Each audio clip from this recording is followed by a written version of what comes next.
Hello সবাইকে, সবাই কেমন আছো? আশা করি সবাই ভালো আছো। কুহেলি ব্লগে তোমাদের সবাইকে জানাই আরও একবার স্বাগত। কাল ছিল রবিবার। রবিবার মানেই হচ্ছে আমাদের বাড়িতে স্পেশাল কিছু খাওয়া দাওয়া। এটা সব বাড়িতেই হয়ে থাকে, রবিবার মানেই একটা স্পেশাল দিন। তো সেই জন্য আমরা কালকে ঠিক করেছিলাম যে কালকে মাছ মাংস খাবো না, প্রতিদিনই তো রবিবার দিন মাংস খাওয়া হয়। তো কালকে বানিয়েছিলাম পোলাও আলুর দম, কিন্তু বানাতে গিয়ে আমার বাড়িতে দেখো কত বড় একটা দুর্ঘটনা ঘটে গেল যে তোমাদেরকে কি বলবো। আমি পোলাও যেটাতে বানাচ্ছিলাম, যেই পাত্রটাতে, ওই পাত্রটার ঢাকনাটা ছিল তোমার কাঁচের। তো সেই ঢাকনাটা ভেঙে বুঝতেই পারছো চতুর্দিক পুরো একদম কাঁচের টুকরে পুরো ভর্তি, আর সমস্ত খাবারেও কিন্তু পুরো কাঁচের টুকরো ভর্তি হয়ে গেছে। আলুর দম বলো, পোলাও, সমস্ত কিছুতে একদম কাঁচের টুকরো মিশে গেছে। কাঁচের টুকরোগুলো দেখো জড়ো করে এক জায়গাতে করেছি, দেখতে যেন কি ভালো লাগছে, কিন্তু কি করব বলো। এত মনটা খারাপ হয়ে গেল, এত সুন্দর করে কষ্ট করে বানালাম, সমস্ত কিছু ফেলে দিতে হলো, কারণ সমস্ত খাবারে কাঁচের টুকরো মিশে গেছিলো। এই রকম খাবার তো খাওয়া যায় না, তাই না বলো? তো যাই হোক, সমস্ত কিছু ফেলে দিয়ে আবার নতুন করে বানিয়েছিলাম। তো তারপরে যেটা বানিয়েছিলাম তাড়াহুড়ো করে, সেটা কিন্তু প্রচণ্ড টেস্টি হয়েছিল। তো বলে না, যার শেষ ভালো তার সব ভালো। তো কিছু করার নেই, রবিবার দিন এত বড় একটা দুর্ঘটনা ঘটে গেল। তো সেরকম কিছু খুব একটা কিছু হয়নি, তবে আমারই পা একটু আধটু কেটে গেছিলো কাঁচের টুকরে। যাক, বড় কিছু হয়নি, এটাই মঙ্গল, কারণ বাচ্চাটা তো সবসময় আমার পায়ে পায়ে ঘোরে। তো সেই সময় যাই হোক কেউ ছিল না, এটাই খুব মঙ্গল। তারপর আমরা একটু রেস্ট নিয়ে বেরিয়ে পড়েছিলাম একটু ঘুরতে, যেহেতু রবিবার। তো আজকে দেখলাম দুর্গাপুর ব্যারেজে কি একটা হচ্ছে, প্রচণ্ড ভিড় ছিল এখানে। সবাই দেখো লাইন দিয়ে এখন দাঁড়িয়ে আছে, হয়তো প্রসাদ বিতরণ চলছে। তবে আমরা এখানে দাঁড়াইনি, কারণ প্রচণ্ড ভিড় ছিল, ভেবেছিলাম যে ওখানটাতেই বসবো। তারপরে দিয়ে চলে গেছিলাম বাজার, কারণ অনেক দিন আগে থেকেই আমাদের পুজোর শপিং মোটামুটি শুরু হয়ে গেছে। যেহেতু প্রত্যেকটা রবিবার রবিবার অল্প বিস্তর করে করি, আজকে চলে গেছিলাম জুতোর দোকানে। আমি মানে আমার আর আমার ছেলের জুতো কিনতে।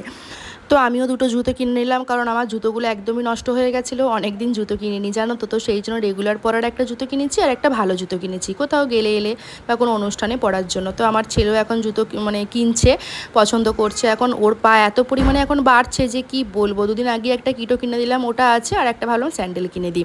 তারপরে চলে গেলাম শাড়ির দোকানে, কান্তাতে চলে গেছিলাম। কান্তাতে শাড়ির স্টকগুলো না আমার ভীষণ ভালো লাগে, আর এত সুন্দর তোমার শাড়িগুলো দেখায় না, প্রচণ্ড মানে পছন্দ হয়ে যায় এক চান্সে।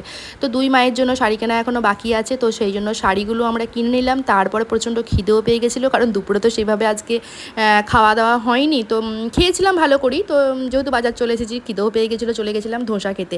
এখন দেখি আমার বড় ছেলেটা একটু আধটু ধোসা খাচ্ছে, মানে ও খেতে পছন্দ করছে, ছোটোটাও খায় কম বেশি। তারপরেতে আমার বড় ছেলের জন্য নিয়েছিলাম প্লেন ধোসা, আর আমরা নিয়েছিলাম একটা মশলা বড়া, আর হচ্ছে তোমার অনিয়ন মশলা ধোসা। এখানে ধোসাটা কিন্তু খেতে খুবই ভালো লাগে, খুবই টেস্টি। তো সেই জন্য একটু ধোসা খেয়ে নিলাম, খাওয়া দাওয়া করবো। তারপরে অল্প বিস্তর আর কিছু কেনাকাটা বাকি আছে, করে নিয়ে বাড়ি চলে যাব। তো এইভাবেই তো প্রতিদিনই মানে তোমার খুব একটা বাজার তো করা হয় না ধরো। তারপরে তো সবশেষে একটু চা খেয়ে এনার্জিটা বাড়িয়ে নিলাম, কারণ চা ছাড়া তো একদমই চলে না আমার। তারপরে চলে গেছিলাম নাইটি কিনতে। এই দোকানে নাইটির কালেকশনগুলো দেখলাম প্রচণ্ড ভালো, আর প্রচুর পরিমাণে স্টক রয়েছে। আমার তো প্রচণ্ড পছন্দ হয়েছে, কম বেশি 3-4টে নাইটিও কেনা হয়ে গেছে। কত শপিং করেছি দেখো, বাপরে বাপ। আমার পুজোর শপিং মোটামুটি কমপ্লিট হয়ে গেছে। বাকি সমস্ত জিনিস কম বেশি অনলাইন থেকে নিয়েছি, আর কিছু কেমন তোমার দোকান থেকেও কিনেছি। মানে আমার ছেলেদের সমস্ত কিছু কমপ্লিট হয়ে গেছে। তারপরে চলে গেছিলাম ছেলেদের জন্য ঘড়ি কিনতে। পুজো বলে কথা, পুজোর সময় দেখবে জুতো ঘড়ি এগুলো যতই থাকুক, পুজোর সময় যেন কিনতেই হবে, তাই না? আমরাও যখন ছোটো ছিলাম আমাদেরও কিন্তু এই জিনিসটা ছিল, জানো তো। পুজোর সময় কিন্তু জুতো ঘড়ি এগুলো কিন্তু কিনতাম প্রত্যেকটা বছরই। তো ছেলেদেরকেও নিয়ে চলে গেছিলাম, এখন পছন্দ করছে কোন ঘড়িটা নেবে, অনেকগুলো কালার দিয়েছে, তো সেই জন্য এখন কনফিউজ হয়ে গেছে। তারপরে যাই হোক, ওর ওই গ্রিন কালারেরটা পছন্দ হয়েছে। এই লাইট জ্বলা ঘড়িগুলো কি দাম, 300-400 টাকা করে দাম। তবে যে দোকানদার দাদা ছিল, তো ও বললো যে এইসব ঘড়িগুলো নিও না, কারণ এগুলো লাইট মানে ব্যাটারি শেষ হয়ে গেলে ব্যাটারিগুলো লাগানো যাবে না। তো যাই হোক, ও গ্রিন কালারেরটা নিল, আর এই যে ছেলের জন্য এই ব্লু কালারটা নেওয়া হলো।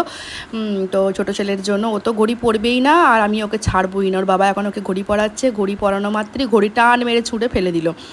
তো ছোটো ছেলে, তো কিছু তো করার নেই, প্রথম দিন ফেলেছে, যখন এটা 2 দিন পরবে তখন আর ওটা ফেলবে না।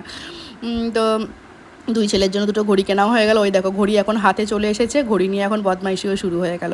তারপরে বাড়িতে এসে খাওয়া দাওয়া শুরু করে দিলাম। তোমার যাবার আগেতেই রান্নাটা করে গেছিলাম। আজকে করেছিলাম তোমার সুজি পোস্ত ফোড়ন দিয়ে আলু ভাজা, আর ছিল তোমার আজকে তাল রুটি। তালমারিটা তোমার আমার মা বাপের বাড়ি গেছিলাম যখন, তখন করে পাঠিয়েছিল। আজকে তাল রুটি করেছিলাম, সাথে তোমার অল্প করে ঘি বুলিয়েছি। ও জাস্ট ফাটাফাটি একটা খাবার, তাই না? তো যাক, সারাটা দিন খুব ভালোই কাটতো। প্রথম দিকটা একটু মন মেজাজ খারাপ হয়ে গেছিলো, তারপর যাই হোক সারাটা দিন আমাদের খুব ভালোই কেটেছিল। আর তাছাড়া রবিবার দিনটা কিন্তু আমাদের সারাটা দিন বেশ ভালোই কাটে। এখানেই শেষ করলাম। সবাই ভালো থেকো, সুস্থ থেকো।